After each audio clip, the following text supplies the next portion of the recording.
the ship, so I didn't get one of those. The least they could do. Yeah, absolutely. So, Yeah. but Where are you headed next, and who's going to get you there? I'm going to Dallas, so we'll head to Dallas probably tomorrow, and I'm going to see my family, see my wife and kids, and we're ready to go. So. All right. Well, thank you, Kenny, and we appreciate your taking the time. No problem. Like I said, everybody who stops and talks to us, you put off taking a shower to talk to us. So that's thank right. you. 3 days. So. It looks pretty good, actually. It looks great. Yes.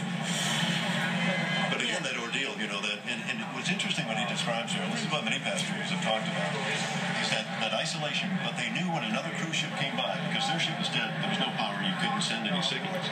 But when another ship with Wi-Fi came within range, it's like they all see their phones light up, or they see the indicator, and it's like, now we can tell something, and we will.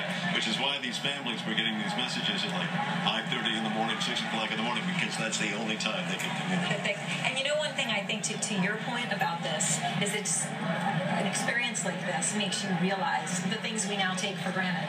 The fact that you can talk to your wife and kids all the time, and you can text them and send them pictures and videos, and all of a sudden you can't talk to them for 2 days. And then you really appreciate when you can. Family on shore, it's probably worst of all, because those that are on the ship know they're okay.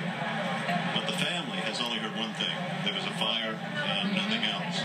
And they're caught in this turmoil of wondering, fearing, and probably imagining the very worst. Yes. And it was only until they got that follow-up text that said, we're on our way back.